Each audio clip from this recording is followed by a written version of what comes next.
Hello everyone and welcome once again. Okay, so today we are going to start with methods of sampling. This is one of the important topic of the research because if you are doing a research, you should know which method of sampling you have to apply. And this is quite confusing and it has been demanded by a few of the students. So let's start with this methods of sampling. First, let me tell you there are two methods of sampling. One is probability and the other is non-probability. So we are going to discuss what all methods come under probability sampling and what are the methods under non-probability sampling. When we talk about probability sampling, it is a sampling where every sample gets a chance to be selected and it's done randomly. It says probability sampling is defined as a sampling technique in which the researcher chooses samples from a large population using a method based on the theory of probability. Theory of probability means where every sample has the chance to be selected. So let's see what are the methods that comes under probability sampling. These are simple random sample, systematic, stratified and cluster. So these are the four that comes under the probability sampling: simple random sampling, systematic sampling, stratified and cluster sampling. So let's begin with each one of them individually. Let's start with the simple random sampling. Simple random sampling means when a sample is selected randomly without any criteria.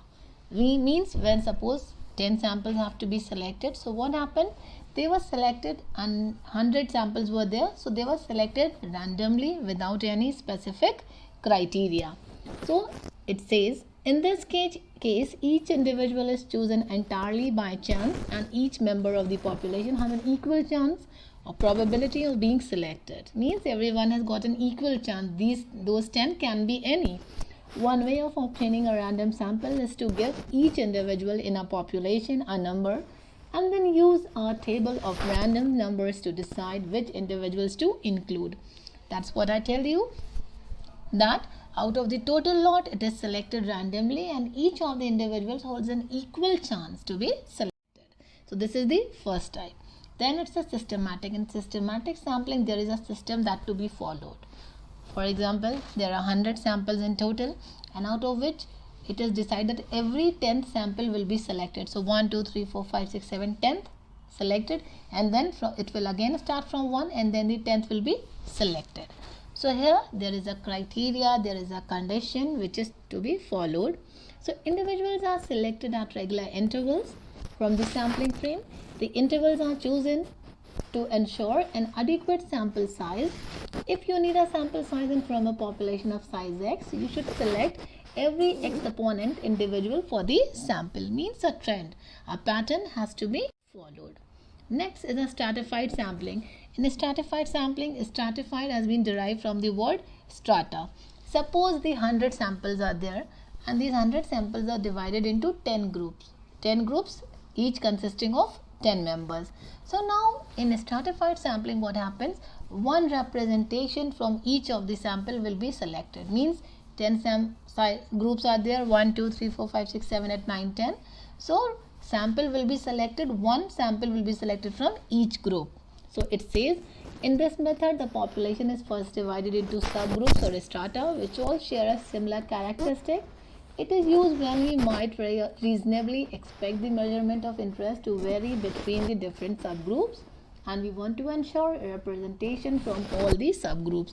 So as it is said, representation from all the subgroups means one sample should be selected from each of the group. This is a clustered sampling or a cluster sampling. Cluster also means a group or a subgroup. But what is the difference between strata and the stratified or the cluster sampling? The only difference is here the sample is divided into groups. Suppose let's continue with the same example, that total population is divided into 10 groups, 10 consisting of 10 sample each. Now what will happen?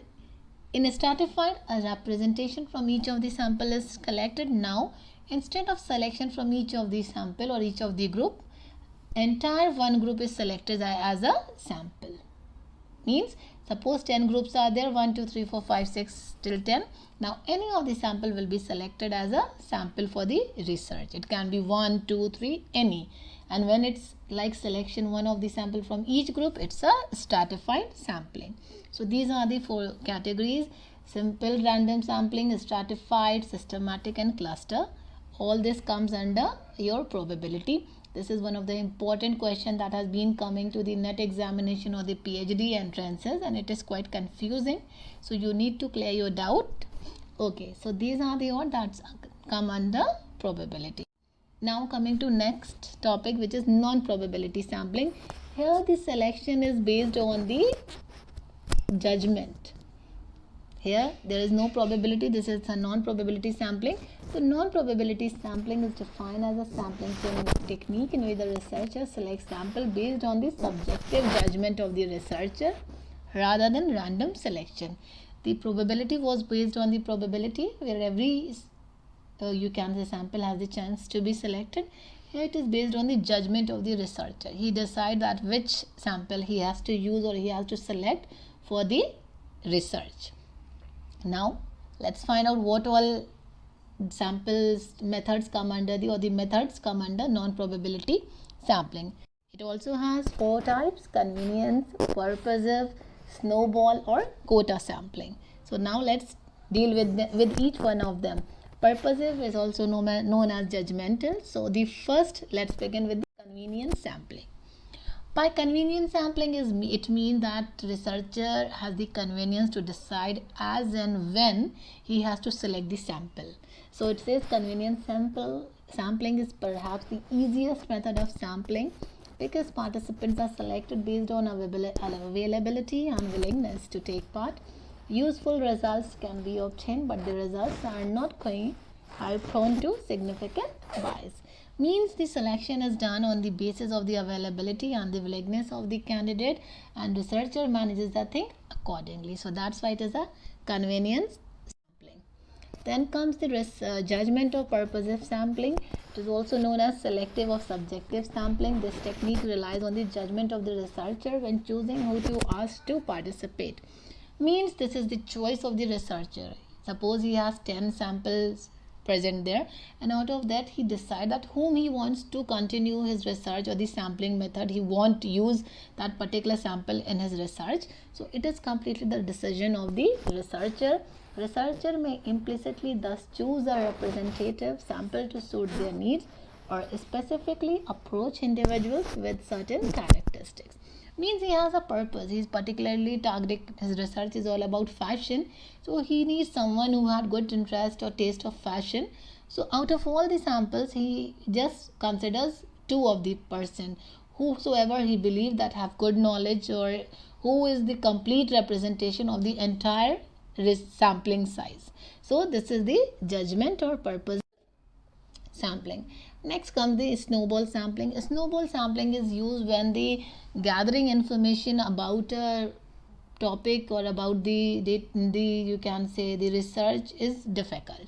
Let's take an example. A researcher is doing a research on the homelessness or the people who are living in shelter homes, and the information to gather about those shelter homes is not that easy. So what he did, he find a particular shelter home and he gathered information from there. Now what he will do, he will ask that shelter home or the people from the shelter home to use or to refer to their contacts whom he can contact to get his research done. Means A is contacted and A is asked to use his contacts to refer to him for the research work. This method is commonly used in social sciences when investigating hard to reach groups. You can see hard to reach groups. Existing subjects are asked to nominate further subjects known to them. Means they can refer to their contact. So the sample increases in size like a rolling snowball. So as the snowball rolls and increases its size, in the same way you have contacted one person and he'll contact his contacts, and in the same way it will increases. Now coming to the law, that's a quota sampling. Quota sampling says that whatever the sample size will be, the entire selection of the sampling will have to be the representation of that. Let's take an example. Suppose if you are doing a research in which it is stated that 45% are female and 55% are male. So you have this information that 45% are male and female and 55% are male. Now what you have to do, the selection of the sample that you are going to do in a quota sampling has to be a reflection of that particular statement. Means females percentage should be lower as in comparison to the males, because this is your statement, this is the problem that you have to deal, the topic that you have to investigate. So it has to be a representation of that thing. This method of sampling is often used for market researchers. Interviewers are given a quota of subjects of a specified type to attempt to recruit. Means you were given a statement which says that females are 45% and males are 55%. So while doing the research or while selecting the samples, this has to be incorporated into that. I hope with this you are clear with the concept of probability, which is where every sample has an equal chance to be selected, which is based on theory of probability. And then you have non-probability, which is based on the judgment of the researcher. So that's all for the day. I hope you have understood. In case of any query or any doubt, you can just let me know. You can email me, you can share in the comment box.